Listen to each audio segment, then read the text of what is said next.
All right, welcome back, everybody. Bringing you guys a new YouTube video today. I actually been working on this video for quite a bit, so here we are. So hopefully, you guys have Sharen unlocked. If you don't, I have a video linked below showing you guys how to unlock Sharen. She's actually pretty easy to unlock. She's really not that hard to unlock. As you see here, you only need to farm one Pacific material, and it's so easy to farm her. She's probably one of the most important characters inside of the game because I'm gonna show you guys here why. So she is really good for farming amorphous materials because she can go invisible and stuff like that. The successful infiltration can give you rewards and stuff like that to make this grind more easier. So I'm gonna show you guys my setup here. You do not need to copy my exact setup. This is giving you an example how you can actually increase the duration of your invisibility cloak so you can actually disable the canisters during the zone recon missions. This is what I have so far. So I really focused on my basic info. So my cooldown is almost at 15%, which is minus 15 seconds. Then my active camouflage is 18.5 seconds. That's probably far enough what I need, but some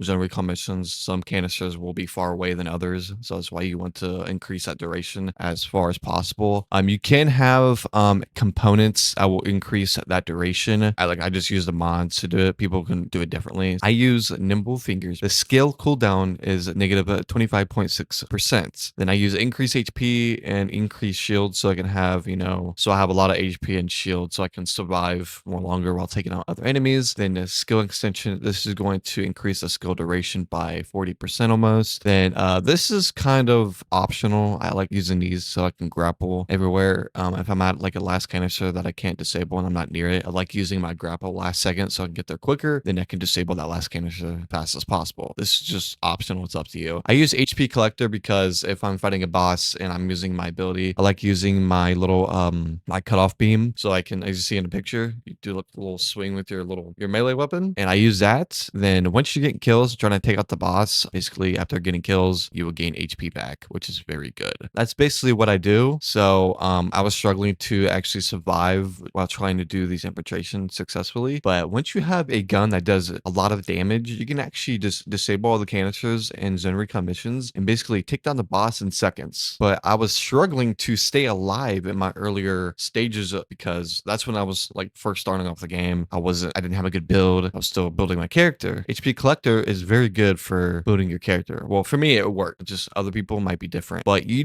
don't need to fill every mod slot for each character. You just don't. You can pretty much build around your character the best way you can, and whatever works for you, it's the best way to do it. I do battle up stamina because it gives me max HP and it ups the skill duration, obviously. I have max duration, skill duration up 40%, which is really good. And we have skill power modifier negative 21.1%. These are all my mods currently on this character. So if you actually go to your stats here, it tells you what is on cooldown and what's not, which is really cool here. So my active camouflage is at 18.5 seconds. So using my mods, I increase the time by 8.5 seconds, which is really good. So these other abilities really basically don't matter, but I know some people use the flash, the short sword, to basically use this after they go invisible. They use that to take out the other enemies. But once you get a high enough level, once your gun is doing crazy amounts of damage and DPS, you're going to be melting bosses like it's nothing. So I'm going to give you guys an example here. So currently I am actually on my last parts on my ultimate Lepic. I have the enhanced cells, I have the stabilizer, I have the spot catalyst. Now I need the ultimate code. I'm actually at a zone recon mission right here. I'm on a private match, so no one doesn't screw up my thing I'm doing here. And I'm actually going to go to the zone recon mission here. If you look at the main rewards here, it says when you actually do a additional rewards for successful infiltration, amorphous material pattern 21, which is a 5% to 20% of getting the shape stabilizer 4 and 4, that will allow you to focus more on what you need, if that makes sense. So this will pretty much, you can use the shape stabilizer 4 and 4 to increase the chances of getting the ultimate Lepic code. So what it does is ultimate Lepic code will be increased by like 10%. Then everything past that will be down like minus 30%. So you have a greater chance of actually unlocking making this. This is what the shape stabilizer form 4 does. Each shape stabilizer works with different amorphous materials, but you have to grind these at each zone recon missions, and they're very rare. One time I didn't get one, so I did this like 30 times. Got lucky and got some ultimate parts from actually farming the shape stabilizer. It can come in very clutch if you get very lucky, if RNG is on your side. Hopefully I can get one to showcase it in this video. So I'm gonna stop hibbity happening, and then we're gonna come over here. This is what I'm gonna do. So we're gonna be farming for a specific material here. So it looks like, so I'm going for ultimate lepic. So I'm gonna be farming for the amorphous material pattern 21, which is on normal at this zone recon mission on Echo Swamp. So basically what I'm gonna do is, before you get there, you want to go invisible, because if you go there and go invisible, this is not gonna work. So we're gonna go invisible here, just like this, and we're basically going to disable all these canisters here. We're probably not even 5 seconds in now. So as you see here, we have plenty of time to disable all these canisters, just like that. And then this is what I mean. As soon as the boss spawns in, I'm gonna absolutely melt them. They're not even gonna have enough time to even shoot at me. Before this build, I was having troubles. So that's why I decided to do the HP collector, because I was having trouble less time. So there we go. It's gonna give us an option to actually farm these. Then we pretty much repeat this process. There is a 1-minute cooldown, so you have to wait a minute. This is good for successful infiltration to farming for your amorphous material pattern and whatever it's linked to. This is just gonna make it easier to farm this. This is all it is. There's gonna be some people in the comments below like, oh, this is better, that's better. No, use this. Use this. I'm using what works for me. I'm not just saying that to make this video. This build actually works for me. I'm not even joking. It works. And you can use other things. It's totally up to you. This is just giving you an example what works. Maybe you can make a workaround. You know, you can make this better for you. And just, I'm gonna go invisible here again. Disable the canisters here. This is gonna work at any zone recon mission. So see if I'm like, I can use my grapple, get there quicker.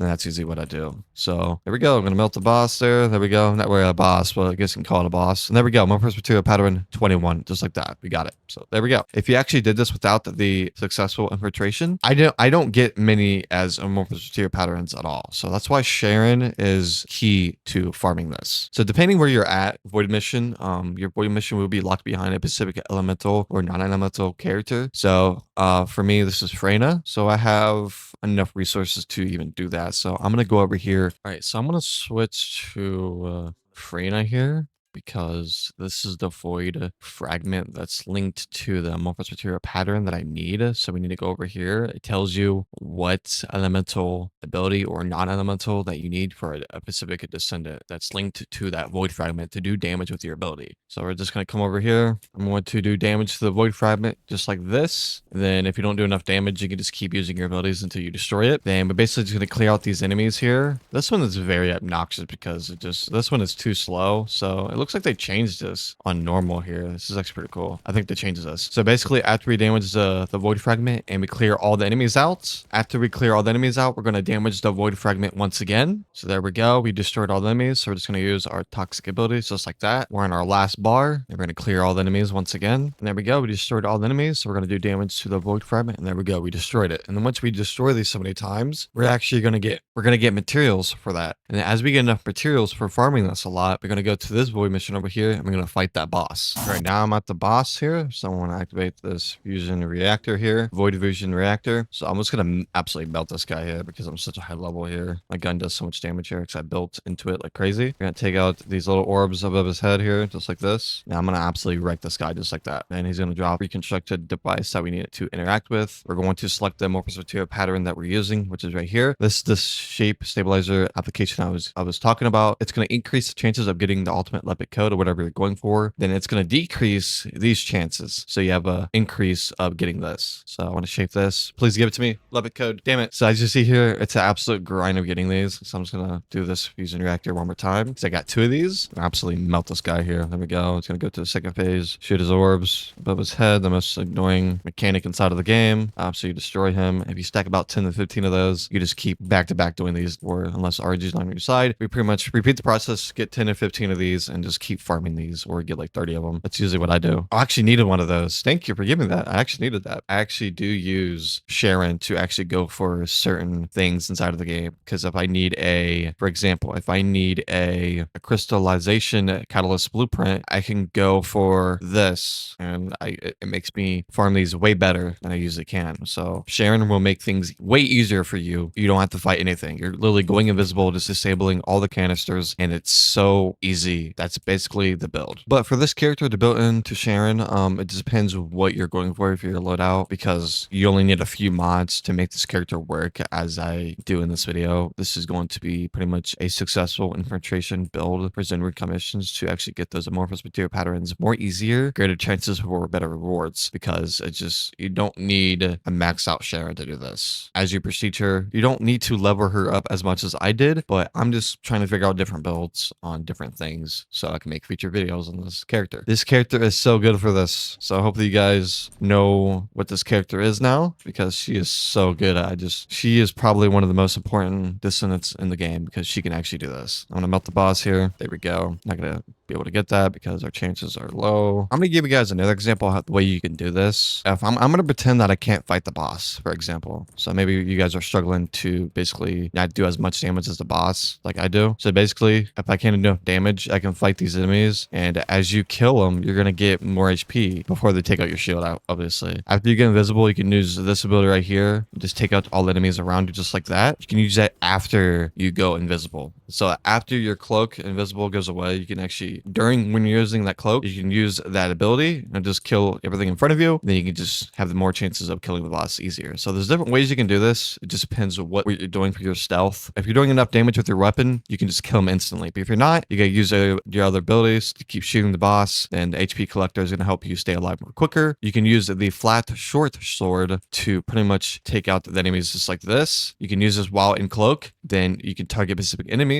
This is the only reason why I did this, because I wasn't doing enough damage with my weapon. But here we go. I'm going to show you guys the difference between an infiltration and a non-one. So I'm going to do this without doing it. I'm just going to shoot the canisters here. Yes, it's more faster, but you're not going to get better rewards at all. Bada boom, bada bing. Let's see if we still get it. As you see here, less chances of getting that amorphous material. So that's why it's important to do those infiltration, because it's so good. Yeah, that's the video. So hope you guys really enjoyed this video. Like the video, subscribe to the channel. If you guys want to see more build videos on other characters, let me know in the comments below. Like the video, subscribe to the channel, hit that bell notification to never miss a video. Road to 2,000 subscribers. We're hitting it before Black Ops 6, and I'll see you guys next time. Peace.